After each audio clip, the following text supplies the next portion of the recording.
आणि ओबीसींनाही कळतंय आणि मराठ्यांना पण कळतंय. आपल्याला रोज एकमेकाच्या ताटात राहावं लागतंय, एकमेकाच्या सुखदुःखात राहावं लागतंय. राजकीय मराठ्याचं सुद्धा आम्ही ऐकत नाही. ओबीसी बांधवांनी सुद्धा हे काम कधीच करू नये. लक्षात ठेवा, यांचं ऐकून ना विनाकारण हे आपलं रक्त सांगितले आणि सत्तेत बसते.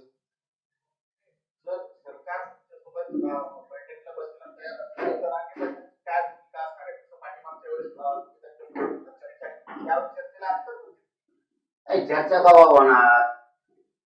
27 तारखेच्या आणि नुसती चर्चा नाही पाहिजे मला. आता अंमलबजावणी आहे का आमच्या मागण्याची, 8-9 मागण्यांची? तर नसतं बाकीचं नाही. चर्चा खर्चाला कंटाळा आला मला फार.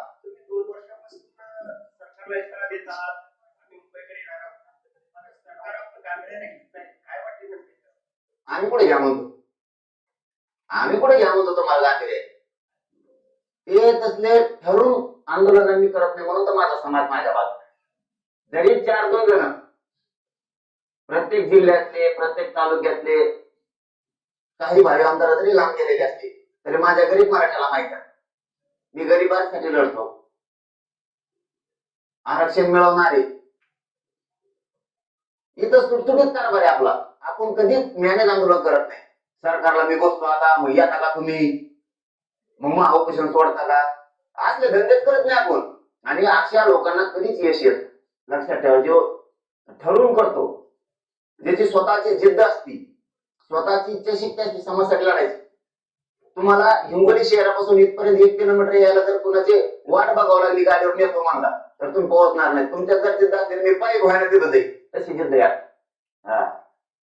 तुम्ही या नाही नका आरक्षणच खेचून आणणार. एक उद्या सावरला बघा आणतो काय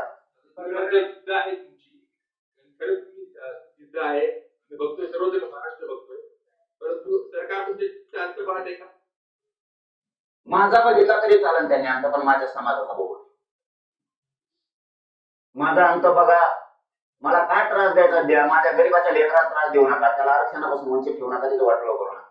तुम्हाला मला फासावर द्यायचं तर द्या, मी सोळावर जायला तयार आहे जातीसाठी. मला तुम्हाला जितका त्रास देता येईल तितका द्या, पण माझ्या समाजाच्या लेकरा बाळांना तुमचं काय कर, त्यांना त्रास देऊ नका, त्यांना आरक्षण द्या, त्यांना मोठं होऊ द्या. नसता समाजाचा जर संयम ढाळा रे बाबा, कोणाच्याच बापाला मराठी आखडणार नाही आणि मुंबईत घुसणार आहे. आडा खिडीचा टी-शर्ट डोक्यात आणून दे नका, आणि त्या आड्याला खेळायला मराठी देत नसते.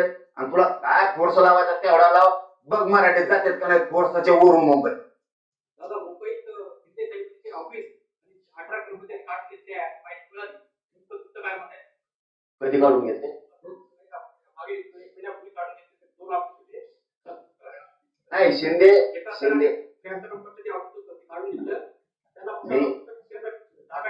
मी घेतो, नाही मी माहिती घेतो, पण हे कधी असू शकतं, शिंदे समितीला मुदत वाढ द्यायच्या अगोदरचं असू शकतं असं मला वाटतं. मुदत वाढ आता दिली 1 महिन्यात. आता त्याला ऑफिस दिलंय की नाही आपल्यापर्यंत तक्रार नाहीये. मी आता आजची त्याची माहिती घेऊन ते ऑफिस सुद्धा द्यायला लावतो, काम सुद्धा सुरू करायला लावतो.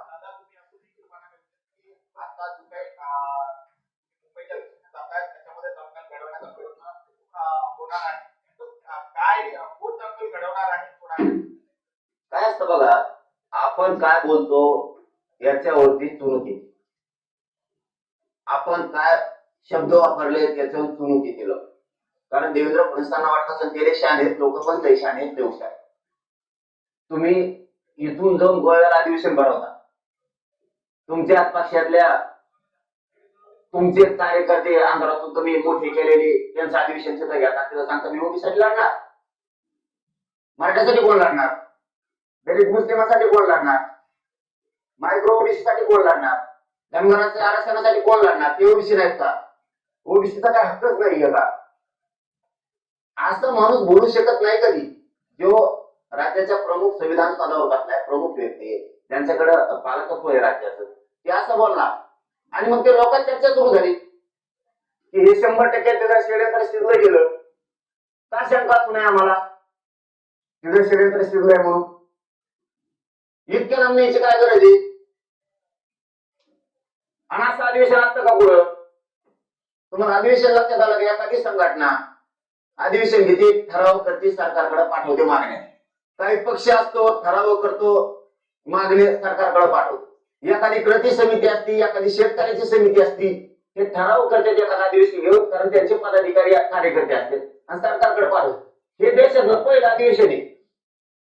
ओबीसीच्या देवेंद्र फडणवीस साहेबांच्याच ओबीसीच्या काही नेत्यांनी घेतलेलं, कार्यकर्त्यांनी घेतलेलं, की त्याला सरकारचाच माणूस हजर आहे. आणि तुमच्या अधिवेशनाला, तुमच्या मागण्याचा ठरावाला जर मुख्यमंत्री घेतात अधिवेशन घेता कशाला? मुख्यमंत्र्याकडे जाणं म्हणा या मागण्यांचा करंबलबाजी. किती लोकांना बघा ओबीसी निघण्यात करायचं काम आहे. ज्याचं सरकार ऐकत नाही त्याचं अधिवेशन असतं, मागण्याचा ठराव असतो. मुद्दाम जास्त 1 मिनिटाचा वेळ घेतला मी तुमचा. तुम्ही प्रश्न महत्वाच्याच विषय हात घातला.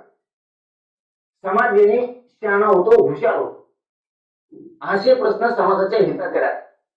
जर तुम्ही ओबीसीचे नेते म्हणून घेता, स्वतःला ओबीसीचे काही पाठी राखे म्हणून समजून घेता, तुम्ही अधिवेशन भरवलं, अधिवेशनात तुमच्या मागण्याचा ठराव केला आणि तिला हजर कोण? मुख्यमंत्री. काय अधिवेशनात गरज घ्यावं? ज्याचं कोणी ऐकत नाही त्याने सभा घ्यावा, आंदोलन करावं, अधिवेशन घ्यावा, सरकारकडे मागण्या द्यावा. मुख्यमंत्री तुमचं नाही मला अधिवेशन षडयंत्र शेजारी घेतलं, काय सांगितलं? काय झाली नाही त्याच्या पुढची सरकार बाळूची आणखी. पत्रकार बांधवांनी फडणवीस साहेबाला प्रश्न विचारला, मराठी मुंबईत येणार आहे, तो म्हणतो पोलीस बघून घेते. धमकी दो, धमकी दो, बघून घेते म्हणजे काय? कोणा हल्ला करणार आमच्यावर? फडणवीस साहेब नादात राहू नका. तुम्हाला बहुमत मिळालं, लोकांना जरी आता सटकली ना, बहुमत नसतं आणि मराठीने बहुमत दिलं, इतकं लवकर करायचं खेळ करू नका. मराठ्याशिवाय सत्तेवर नाही येऊ शकत राज्यात कुणी. तुम्ही चुकीचं काम करायला लागला, लक्षात ठेवा. एकही पोराला जर काठी लागली ना एका, तर राज्यातला तुमचा आमदार मंत्र्याचं फिरणं बंद आणि तुम्हाला महाराष्ट्र टाइम बंद आणि तुमचं राजकीय करिअर जर नाही खराब झालं, नाव बदल ठेवा ते मराठी. आयुष्यातून तुम्हाला उठते राजकीय करिअर मधून मराठी. आणि तुमच्यामुळे मोदी साहेब सरकारला सुद्धा लागला होता. फक्त तुम्ही एकही पोरात डोसून टाकवा, मोदी साहेब सरकार सुद्धा देवेंद्र फडणवीस साहेबांमुळे बचत आलं म्हणून सांगतात. आणि आम्हाला बी मराठीमध्ये द्यायला ठेवा.